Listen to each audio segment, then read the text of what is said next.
5 Em abril de 1796, Napoleão Bonaparte, então com 26 anos, foi nomeado comandante das forças francesas, combatendo os austríacos na Itália. Para muitos, sua indicação foi uma piada, eles viam seu novo líder como um sujeito baixinho, jovem demais, inexperiente demais e até muito mal arrumado para representar o papel de general. Seus soldados também eram mal pagos, mal alimentados e cada vez mais desiludidos com a causa pela qual estavam lutando, a Revolução Francesa. Nas primeiras semanas da campanha, Napoleão fez o que pôde para que lutassem com mais garra, mas eles, em grande parte, se mostravam resistentes. No dia 10 de maio, Napoleão e suas forças caçadas chegaram à ponte de Lodi, sobre o rio Adda. Apesar de sua luta montanha acima com as tropas, eles estavam com os austríacos em retirada, mas a ponte era um lugar natural para firmar posição e eles a haviam guarnecido com soldados dos dois lados e com artilharia bem colocada. Tomar a ponte teria seu custo, mas, de repente, os soldados franceses viram Napoleão cavalgando diante deles, em uma posição de extremo risco pessoal dirigindo o ataque. Ele fez um discurso estimulante, em seguida lançou seus granadeiros sobre as linhas austríacas com gritos de Vive la République. Animados, seus oficiais mais graduados lideraram o ataque. Os franceses tomaram a ponte, e agora, depois desta operação relativamente insignificante, as tropas de Napoleão de repente o viam como um homem diferente. Em terno reconhecimento de sua coragem, eles lhe deram um apelido, Le Petit Caporal. A história de Napoleão enfrentando o inimigo na ponte de Lodi correu entre os soldados.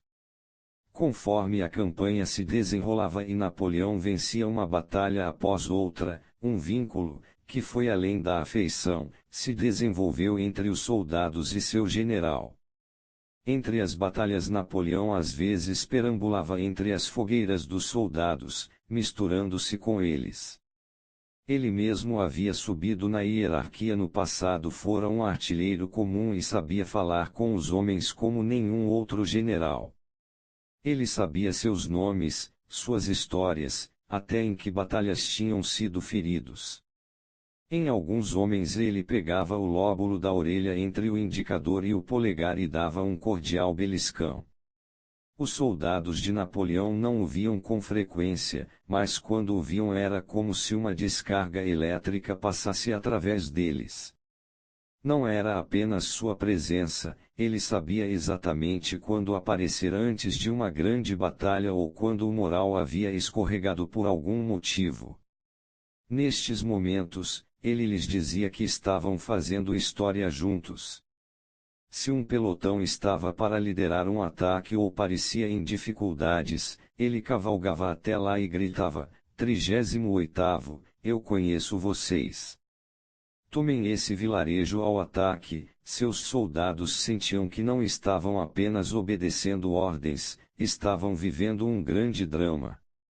Napoleão raramente demonstrava raiva, mas quando o fazia seus homens sentiam-se pior do que apenas culpados ou aborrecidos.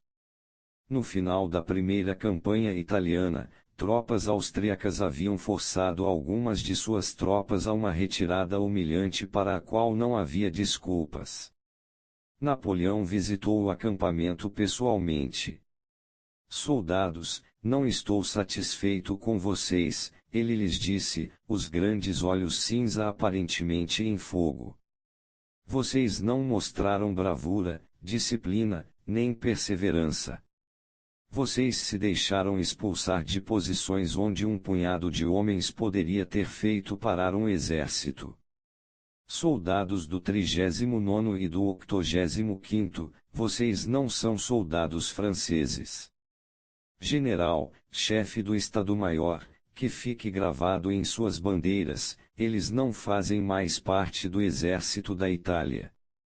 Os soldados ficaram atônitos. Alguns gritaram, outros imploraram por mais uma chance.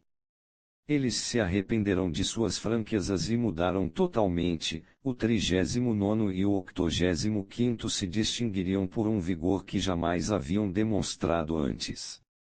Anos depois, durante uma difícil campanha contra os austríacos na Bavária, os franceses conquistaram uma encarniçada vitória. Na manhã seguinte, Napoleão passou em revista o 30º Regimento de Infantaria Ligeira, que havia representado um papel-chave na batalha, e pediu ao coronel para citar seu homem mais corajoso. O coronel pensou por um momento: senhor, é o tambor-mor. Napoleão imediatamente pediu para ver o jovem músico, que apareceu, tremendo nas botas. Em seguida Napoleão anunciou em voz alta para todos ouvirem: dizem que você é o homem mais corajoso deste regimento. Eu o indico para cavaleiro da Legião de Honra, barão do Império, e o recomendo para uma pensão no valor de 4.000 francos. Os soldados ficaram boquiabertos. Napoleão era famoso por suas oportunas promoções e por promover soldados por mérito, fazendo até o soldado mais raso sentir que, se mostrasse seu valor, um dia poderia chegar a marechal. Mas um tambor-mor virar barão da noite para o dia. Isso eles nunca tinham visto. A notícia se espalhou rapidamente entre as tropas e teve um efeito eletrizante particularmente sobre os recrutas mais recentes, aqueles que estavam mais deprimidos e com saudades de casa. Durante todas as suas longas, muito sangrentas, campanhas e até suas angustiantes derrotas, o penoso inverno na Rússia, o posterior exílio em Elba, o ato final em Waterloo, os homens de Napoleão iriam até o fim do mundo por ele Petit Caporal e por ninguém mais. Interpretação. Você sabia que para ser terapeuta, você não precisa ser formado em psicologia? Caporal e por ninguém mais. Interpretação. Napoleão foi o maior gerenciador de homens da história. Ele pegou milhões de rapazes rebeldes, indisciplinados, sem treinamento militar, recentemente liberados pela Revolução Francesa e os moldou em uma das forças de combate de maior sucesso já conhecida. O moral deles era ainda mais extraordinário por causa das provações pelas quais ele os fazia passar. Napoleão usou todos os truques deste livro para montar seu exército. Ele os unia em torno de uma causa, espalhando primeiro as ideias da Revolução Francesa, depois a glória da França como um crescente império. Ele os tratava bem, mas nunca os mimava. Ele apelava não à ganância deles, mas à sua sede de glória e reconhecimento. Ele liderava da linha de frente, provando sua bravura repetidas vezes. Ele mantinha seus homens em movimento, havia sempre uma nova campanha para a glória. Tendo estabelecido um vínculo com eles, ele habilmente jogava com suas emoções. Mais do que soldados combatendo em um exército, seus homens sentiam-se parte de um mito, unidos sob os legendários padrões da águia do imperador. De todas as técnicas de Napoleão, nenhuma foi mais eficaz do que seu uso de punições e recompensas, todas encenadas para causar o maior impacto dramático. Suas repreensões pessoais eram raras, mas quando ele se zangava, quando punia, o efeito era devastador, o alvo sentia-se rejeitado, proscrito. Como se exilado do afeto de sua família, ele lutaria para conquistar de volta a estima do general e depois jamais lhe dava um motivo para se zangar de novo. Promoções, prêmios e elogios em público eram igualmente raros, e quando aconteciam eram sempre por mérito, jamais por um calculismo político. Apanhados entre os pulos de não querer nunca desagradar Napoleão e ansiar pelo reconhecimento dele, seus homens eram atraídos para seu domínio, seguindo-o com devoção, mas nunca conseguindo alcançá-lo totalmente. Aprenda com o mestre: o jeito de gerenciar pessoas é mantendo-as em suspenso. Primeiro crie um vínculo entre seus soldados e você mesmo.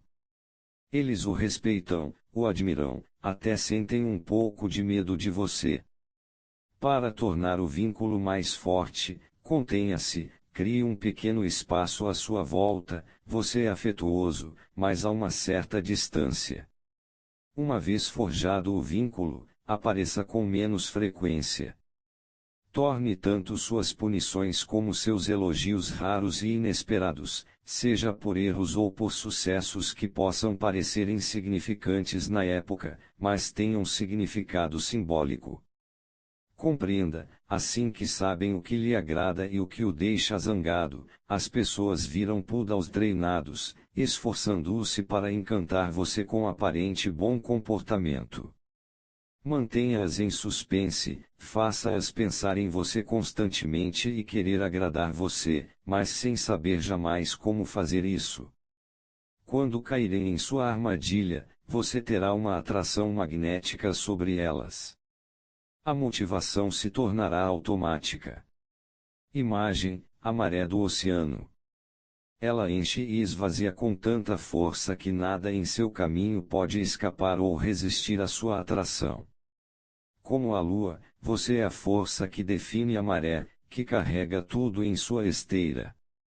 Autoridade: o caminho significa induzir as pessoas a ter o mesmo objetivo da liderança, de modo que elas compartilhem a morte e compartilhem a vida, sem temer o perigo. Sun Tzu, século IV a.C.